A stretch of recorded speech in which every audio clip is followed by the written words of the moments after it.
रानो चिड़िया गोरी कौवी के घर काम करती थी। अरे ओ नौकरानी, अगर आलू छील लिए हैं तो गोभी भी काट लो। जी मालकिन, मैं अभी काट लेती हूँ। अगर गोभी काट ली है तो मेरे लिए 1 कप चाय बना कर लाओ। मालकिन, मैं एक चिड़िया हूँ, कोई मशीन थोड़ी हूँ जो इतनी जल्दी जल्दी काम कर लूंगी। छोटी चिड़िया, अगर मेरे घर में काम करना है तो मशीन बनकर ही करना होगा।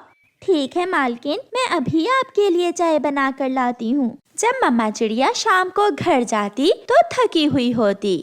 माँ, मुझे पता है आप सारा दिन काम करके थक जाती हो। जब मैं बड़ी हो जाऊंगी तो मैं आपको काम नहीं करने दूंगी। जीती रहो मेरी बेटी, एक माँ को अपने बच्चों को पालने के लिए काम तो करना ही होता है। दूसरे दिन गुड़िया भी अपनी मम्मा के साथ काम पर चली जाती है। गुड़िया की मम्मा काम कर रही थी कि गुड़िया मालकिन गौरी के बेटे जग्गू कौवे के खिलौनों से खेलने लगती है।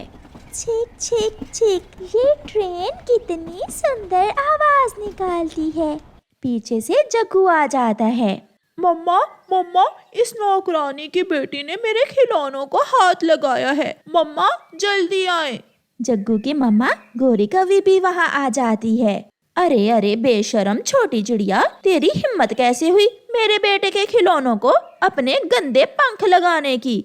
मालकिन, मैं माफी मांगती हूँ अपनी बेटी की तरफ से, मैं माफी मांगती हूँ। मालकिन मालकिन, बड़ी मालकिन बनी फिरती हैं, इतना भी नहीं ख्याल कि बच्चों से बात कैसे करती हैं। अगर मैंने जग्गू के खिलौनों से खेल लिया तो फिर क्या हुआ? खिलौने बच्चों के खेलने के लिए ही तो होते हैं।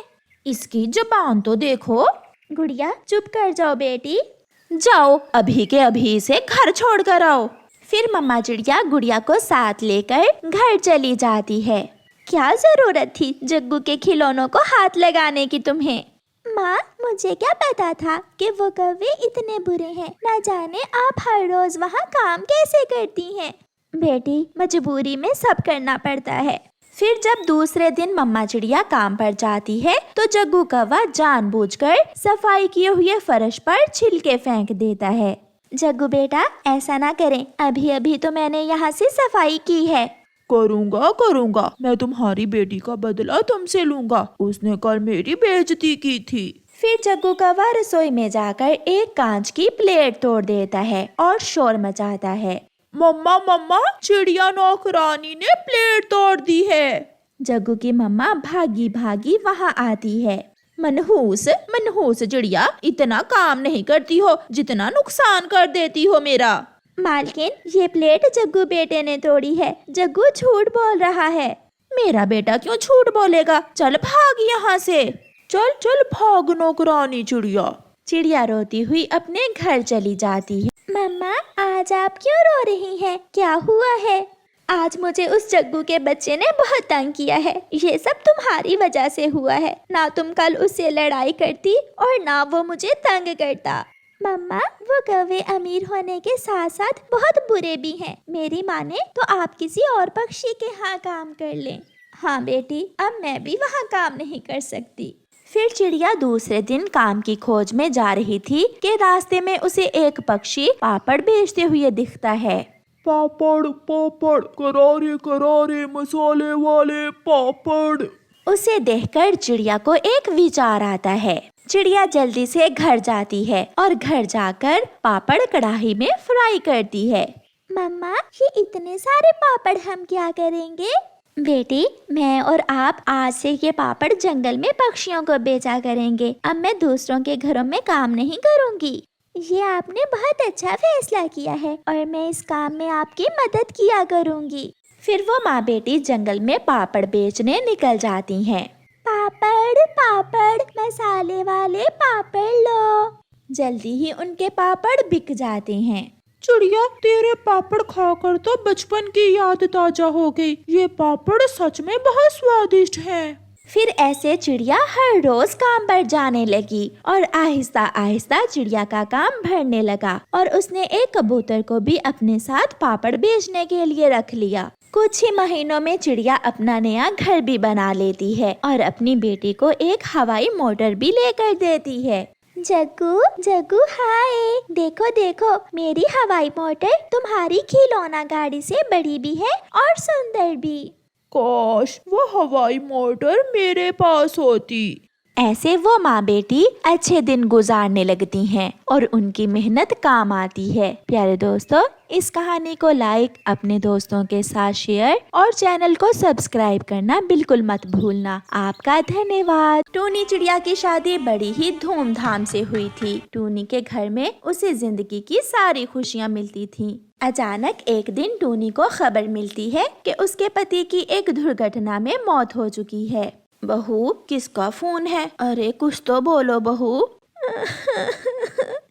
माँ जी, सब खत्म हो गया, सब बर्बाद हो गया। माँ जी, मानो तेज तूफान में फंसकर मर गया है। बहू, हो सकता है किसी ने गलत जानकारी दी हो। ला, मुझे दे फोन, मैं बात करती हूँ। टूनी की सास उससे फोन ले लेती है। क्या बात है कालू, तूने बहू से क्या बोला है? आंटी जी, ये बात सच है, आपके बेटे की मौत हो गई है। ये सुनकर टूनी की सास रोने लग जाती है। इसी तरह समय गुजरने लगता है। एक दिन टूनी की सास से मिलने उसकी सहेली गौरी कव्वी आती है। सहेली, मानो का सुनकर बहुत दुख हुआ। मानो तो अब लौट कर आने वाला नहीं है। तुम ऐसा करो, अपनी बहू की दूसरी शादी कर दो। चाहती तो मैं भी यही हूँ सहेली, मगर मैं भी क्या करूँ, बहू तैयार ही नहीं। जब भी मैं उसे दूसरी शादी की बात करती हूँ वो रोने लगती है। फिर गौरी टूनी के पास जाती है। टूनी, कैसी हो बेटी? अरे कैसी हो गौरी मौसी, आप कब आई? मैं अभी अभी आई हूँ। बेटा देख, तेरी अभी बहुत लंबी जिंदगी है। तू मेरी मान तो दूसरी शादी कर ले। अब मानो तो वापिस आ नहीं सकता। गौरी आंटी, आप ऐसे ना कहें, मैं मानो को कभी भुला नहीं सकती। मैं दूसरी शादी नहीं करूँगी। मैं तेरे भले के लिए ही कह रही हूँ। तू तो जानती है ये दुनिया कैसी है। मौसी जी, मैं दुनिया के बारे में नहीं जानती। अब मैं माँ जी के साथ ही अपना जीवन गुजारना चाहती हूँ। मानो ही उनका आखिरी सहारा था, वो चला गया। अब मैं कैसे माँ जी को छोड़ दूँ? अगर आप चाहते हैं कि मैं खुश रहूँ तो आप सब मुझे नौकरी करने की इजाजत दे दें। मैं अपने घर को चला लूँगी। ये बात सुनकर गौरी हैरान हो जाती है, क्योंकि उस जंगल में लड़कियाँ नौकरी नहीं करती थीं। हाय, अब टूनी नौकरी करेगी? हाँ हरियाली, सुना तो यही है। पति को मरे 4 दिन नहीं हुए और निकली घर से नौकरी करने। हरियाली और लूसी की बातें सुनकर गौरी वहाँ आ जाती है। ऐसे बातें तो सब करते हैं, कभी उनके घर में भी जाकर देखो कि उनके घर में कुछ खाने को भी है या नहीं। कभी पूछा किसी ने उससे जाकर, और बातें कर रही हो बड़ी बड़ी। तो बड़ी मौसी बनी फिरती है टूनी की। हाँ, मैं बनी फिरती हूँ। आखिर किसी को तो उसके बारे में सोचना होगा ना। टूनी जब अपनी सास से नौकरी करने की बात करती है तो वो भी सुनकर हैरान हो जाती है। बहू, हमारे परिवार का रीत रिवाज नहीं है, बहू बेटियां नौकरी नहीं करती। तो माँ जी, क्या हम भूखे मर जाएं? जो पक्षी बातें करेंगे वो हमारे घर आकर हमें राशन भी देकर जाए। फिर कुछ दिन गुजर जाते हैं और उनके घर में राशन आहिस्ता आहिस्ता खत्म हो जाता है। और अगले ही दिन टूनी की सास भी बीमार हो जाती है। माँ जी, मैं भूखी तो रह सकती हूँ, मगर आपको ऐसे बीमारी से मरते हुए नहीं देख सकती। माँ जी, मेरा विश्वास करें, मुझे घर से जाने दें। हाँ बेटी, तू ठीक ही कह रही है। अब तुझे ही अपने घर को डूबने से बचाना होगा। फिर टूनी अपने घर से निकलती है। वो गौरी मौसी के पास जाती है। मौसी, माँ मान गई हैं, आप मुझे किसी काम पर लगवा दें। अपनी जिंदगी गुजारने के लिए फैसले करने पड़ते हैं। अगर घर बैठकर दूसरों की तरफ देखे जाओगी तो हालात का मुकाबला कैसे करोगी? फिर गौरी कव्वी टूनी को एक जूते बनाने वाली फैक्ट्री में लगवा देती है। टूनी को जो पैसे मिलते हैं वो उनसे अपनी सास के लिए दवा और कुछ फल लेकर जाती है। फिर उनके घर का गुजारा होने लगा और जल्द ही टूनी की प्रमोशन हो जाती है और वो मैनेजर बन जाती है। अब टूनी ने अपने आने जाने के लिए एक हवाई मोटर भी ले ली थी। जो पक्षी पहले टूनी की बातें करते थे अब हैरान थे कि टूनी ने कैसे बहू होकर अपने घर को संभाल लिया। लूसी सहेली, टूनी ने तो दिनों में ही सब बदल कर रख दिया। अपने घर को भी चला लिया और अपनी सास का इलाज भी करवा लिया। हरियाली की बात सुनकर गौरी वहाँ आती है। इसलिए तो कहते हैं जो काम बेटे कर सकते हैं वो काम बहू और बेटी क्यों नहीं। बहू और बेटी को घर से निकलने का मौका दें और उसे इंडिपेंडेंट जिंदगी गुजारने दें। आपका धन्यवाद।